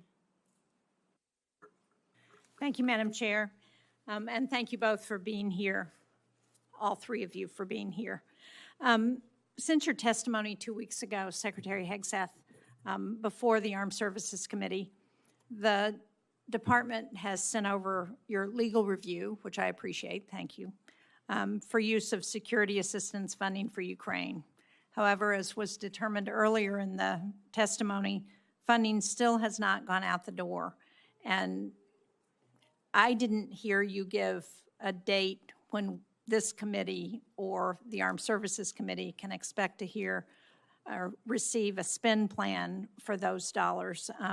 General Kane, the day of the testimony, got back to us as he said he would and explained that he had coordinated on the spend plan on April 13th. So that's been almost a month, and we still haven't gotten anything. So when are we going to see the spend plan for Ukraine? The spend plan for the European capacity building is in conjunction with No. UCOM. I'm asking for the spend plan that we are providing. Are you suggesting the Pearl funding is part of that spend plan? Did I understand? The specific line item was European capacity building in the budget. I understand, but And the as a result, intent we're of working with Congress UCOM to allocate it. was to spend that $400 million. I think you heard from Chairman McConnell, you heard from Senator Coons. There was discussion at the time with the Congress that those dollars were intended to be used for Ukraine. And the reason it was designated as it was because what we heard was that the president was going to veto the bill if Ukraine was mentioned in it anywhere in the bill. And so that's why the determination was to use the term European, but the clear intent was for that money to be spent for Ukraine. So again, when is the money going to go out the door? When is this committee going to get the spend plan? Ma'am, we're expecting to see a final spend plan for that this week, and once we have it, we can provide it to Congress. And who still has to review the spend plan? So General Kane's review isn't enough? Well, ultimately, and he passed me a note on this earlier, European Command is going to take the lead on ensuring this gets I know, deployed but most General effectively. So that's Brinkovich, as I pointed out 2 weeks ago, had already reviewed the spend plan. So we're not waiting for him to do that, as I understand. No, ma'am, I believe we are. I think UCOM is trying to make a few tweaks to the spend plan. Okay, so when do we think we will get it? I believe we'll have it to you this week. Okay. And when do we expect money to go out the door once that spend plan is available? I don't know what they're putting in the spend plan, so I can't tell you what the schedule will be for contracting. That will matter. What they choose to buy with that money will determine how fast it goes out the door. Okay, if this committee doesn't come back to you, I can guarantee you the Armed Services Committee is going to come back to you and get an answer to that question. Secretary Hegseth, a number of members of Congress have expressed our concern that Iran is receiving intelligence support from Russia to target our service members, even as we loosen sanctions on the Kremlin. Russia's making $4 billion from oil sanctions relief because we've loosened those sanctions.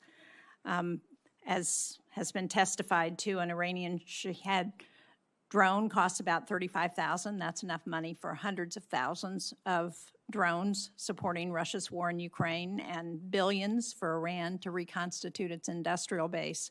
So if one of the goals that's been outlined by the president as part of this war is to destroy Iran's defense industrial base, don't you think we ought to be putting more pressure on Russia and putting those sanctions back on those Russian oil ships so that they are not continuing to fund Iran in this war?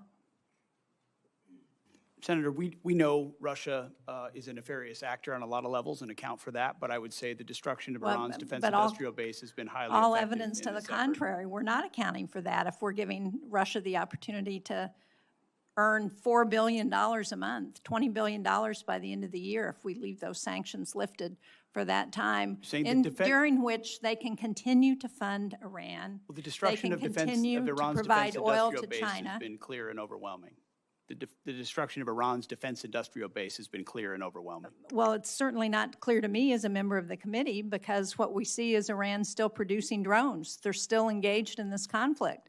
We have not won this war. There's a difference between the rhetoric. Pulling a drone out of a cave that's been collapsed and producing more drones. That's a different thing. Well, maybe so, but if Iran still has almost 50% of their missile capacity and the ability to pull drones out of caves and still injure our allies and U.S. service members, then we have not won the war. We are told that Senator Kennedy should be here in mere minutes, and so Senator Coons, if you want to ask a couple questions until he arrives. Thank you, Senator Murkowski. Mr. Secretary, I'm just going to follow up on the questions I asked in my first round and the questions that have been asked by members of both parties. In my assessment, there was no imminent threat to the United States that justified the president using his Article II powers, and there was insufficient preparation to make sure that we had the right troops, the right capability deployed. There used to be a consensus in national security that America should only go to war when there's an imminent threat to our national security, when all other options have been exhausted, and when we have clear objectives and a plan for how it ends. As General Kane testified, the military was given 3 clear goals: sink the Navy, attack and destroy the ballistic missile launchers, and degrade their defense industrial base, and you've accomplished those. But President Trump celebrated regime change after saying that regime change was the real goal. And our NATO allies have delivered. They have allowed overflight. They have allowed projection of force despite not being consulted. You said just a few moments ago, Mr. Secretary, we control the Strait. But it's clear that reopening the Strait of Hormuz for commercial traffic eludes us, in no small part because Iran retains a robust stockpile of cheap, lethal Shahed drones, and they are getting help from our adversaries in rebuilding them. What is your plan for reopening the Strait of Hormuz, Mr. Secretary? I would just note that the majority of your question was highly disingenuous and loaded with suggestions that I very much don't agree with.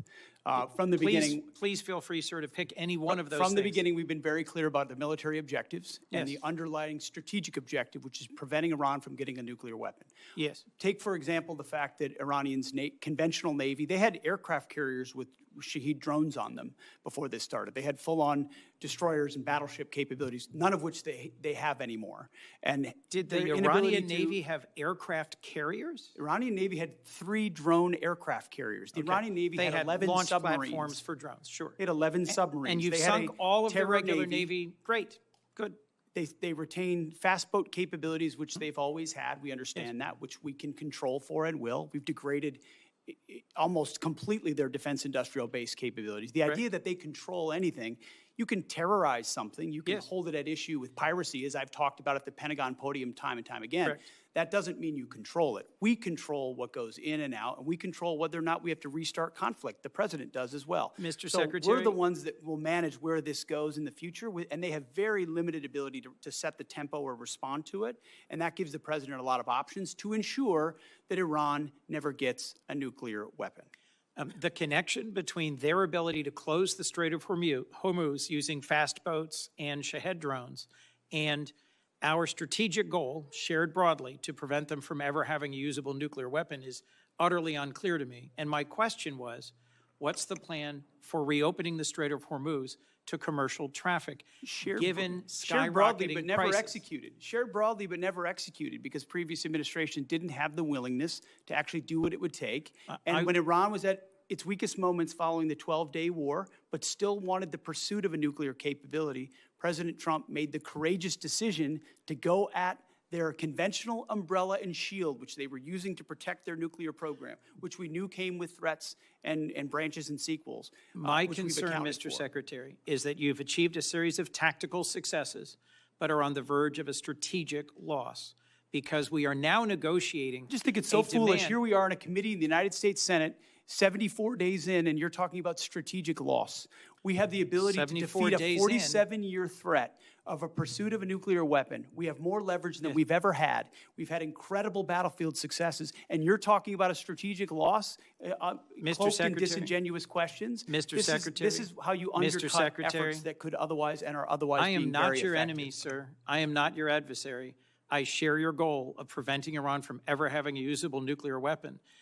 To finish my sentence, control of the Strait of Hormuz, the ability to degrade our partners and allies' gas and oil production capabilities through cheap drones, the ability to harass and harry commercial shipping remains in Iran's hands. And their demands are that we recognize sovereignty for them over the Strait of Hormuz, which I believe our president's rejected, you've rejected, I reject.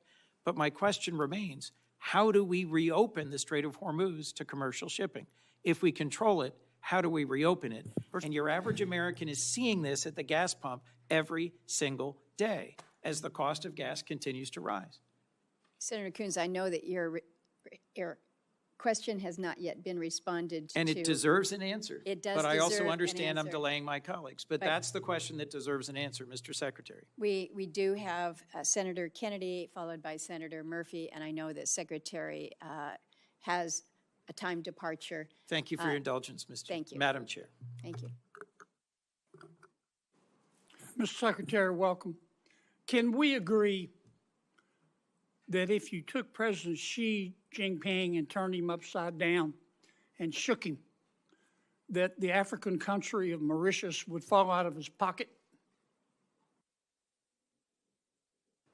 I don't know if we can, but I'd like to indulge you on that. Well, let me try it another way. Mauritius is good friends with China, is it not? I understand there's some level of a relationship there. Yeah. Yeah, like they're BFFs or whatever the young people call it. Prime Minister Starmer wants to give Diego Garcia and the Chagos Islands to Mauritius, which has virtually no connection with the Chagos Islands, who will promptly give a spare key to Diego Garcia to China. Is that accurate? What I would underscore is that Diego Garcia is a very strategic location, and having the ability to operate there for the United States military is going to be critically important But in the future. Starmer wants to give it away, does he not? As President Trump has stated, there's been some pretty bad deals made by the Brits as it pertains to Diego Garcia. I'd like to yes. hear you, I mean, the president's been back and forth on this, and I've talked to him a lot. He is not going to agree to that, is he? No, as the president has stated, it was a bad deal that was cut by the UK and Prime Minister Starmer as it pertains to Diego Garcia, as evidenced by limitations that our troops could face in how we use that island. Yes. All right. I appreciate that. My understanding is that the classified information and unclassified, it's public, showed that our intelligence discovered that not that long ago, Iran had developed the supreme leader, now dead as fried chicken, but they have a new supreme leader, had developed a new game plan for their nuclear weapons program. And their game plan was to jack up missile, both ballistic and cruise missile production and drone production, and put together this huge stockpile of missiles and drones, at which point they would turn to the United States and Israel and the rest of the world and say, we're going to restart our nuclear weapons program. If you bomb us again, like you did in June, we will destroy the Middle East. And by the way, our missiles can now reach Berlin and London and Paris. Is that my understanding of one of the reasons, the main reason we went into Iran? I think that's pretty well articulated, Senator, that they were trying to use the umbrella of their established conventional stockpiles to blackmail the rest of the world in pursuit of their own nuclear weapons. Now, let's Yes. talk about Iran today. Can we agree that Iran, both the public and the private sector, is being held together right now with spit and duct tape? Spit and duct tape is not a doctrinal term, Senator, but I would agree with something along those It's a lines. Louisiana term. I mean, 7 out of 10 Iranians are out of work. We bombed their infrastructure. They've got 70% inflation. Their internet's shut off. You know better than I do what we've done on the military side. Their launchers, gone. Their missiles, for the most part, gone. Their drones, gone. Do they have some left? Yeah. Their Navy, gone. Their Air Force, gone. You can get in an airplane, you personally, and fly anywhere you want to across Iran right now and feel safe because they don't have any air defenses. It will be, in my opinion, 20 years and cost $1 trillion before they're even back somewhat to normal. And I don't have the slightest idea where they're going to get the money. If they think China's going to give it to them or Russia, they've got to learn a hard lesson. To that extent, have we achieved our objective in Iran? Objective, as this president has stated from the beginning, is to ensure they don't get a nuclear weapon, and President Trump remains dedicated to ensuring that happens. And everything you described with the military degradation of their country was in service of ensuring they never get a nuclear weapon. This is what I never understood the president to say, I want a regime change in Iran, and I want to obtain all of their fissile material. I've never heard him say that. What I heard him say was, I don't want to go back through it, but our goal is to cripple them so they can't blackmail the rest of the world. Now, many of my Democratic friends are trying to say we have lost. Here's a footnote. You're not going to get Democratic support.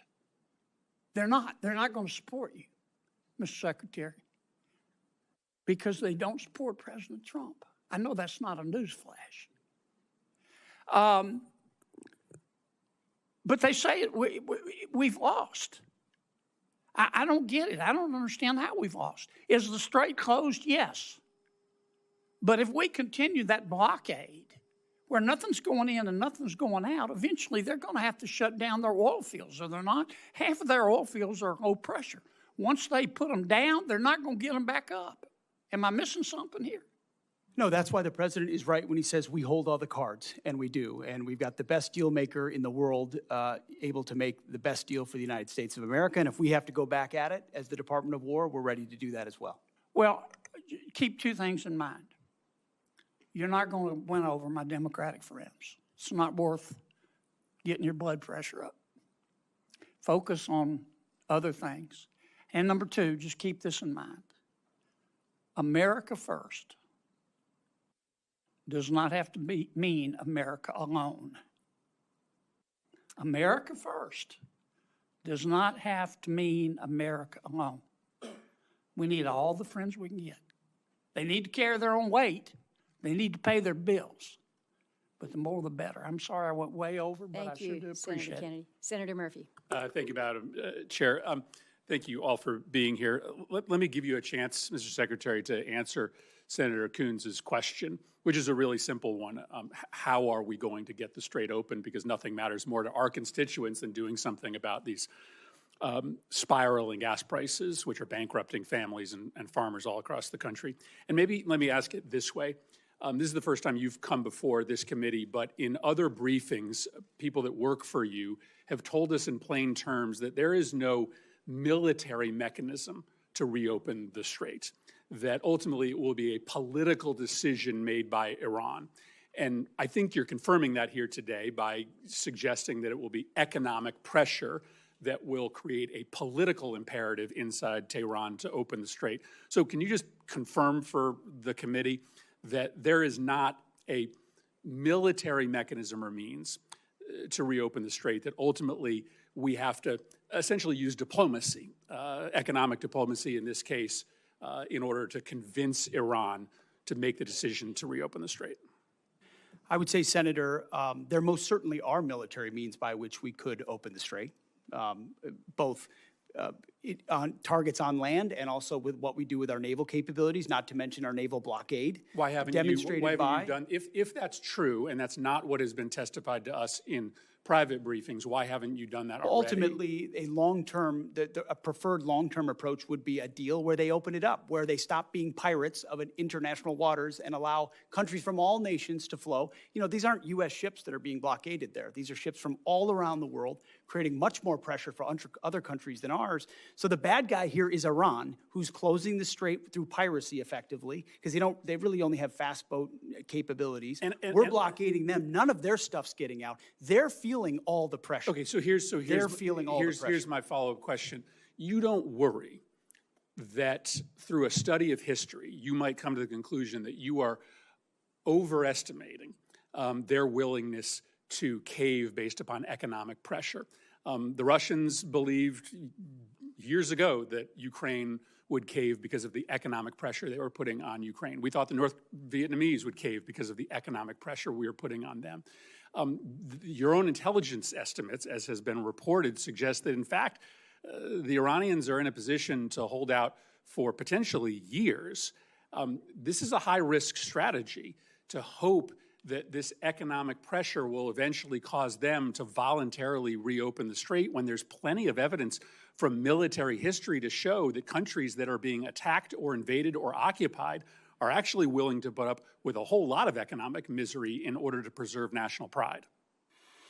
Well aware. We've looked at we understand all of those historical case studies, and it's not just economic pressure. There's military pressure, diplomatic pressure. We certainly have a lot more military pressure we can bring to bear if the president were to choose to do so. I think there are a lot of different dynamics that cards that the president can play, holding all of them to ensure even greater economic pressure or even greater military pressure in Iran. And they know that, and that's why the negotiations are serious and ongoing right now about giving up their nuclear capability, because they understand. And the problem is time is not on our side here. I believe you are being way too optimistic in your assessment of their potential to cave. But if this goes on for another 30 days, there are going to be thousands more farms that will go bankrupt. There are going to be families that are going to be ruined. And so time is not on our side.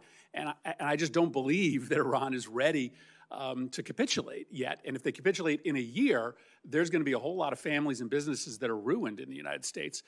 General Kane, let me finally ask you a question about what seems to be a difference of opinion between the intelligence services that you rely on and the public statements of the President of the United States with respect to our war objectives. The Secretary and others in the President's cabinet have said very clearly that our war objective is to destroy Iran's missile and drone program. The President said just a week ago that Iran maybe had 18 to 19% of their missile capacity left. But there is public reporting suggesting that our intelligence agencies say that Iran still has 70% of their missile and drone capability, which would be a failure of our objectives if that were to be true. What can you tell us about the number of missiles and drones that they have left, and do you dispute that intelligence estimate?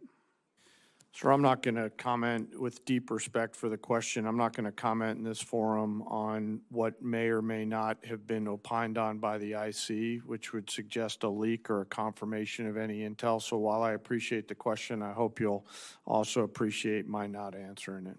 Well, then just give me the President said that 80% of. Yeah, I'm not going to comment on BDA on either way, sir. Well, then how do we or the American public assess the success of the mission when you have stated publicly the purpose of the mission is to destroy their missile and drone capability?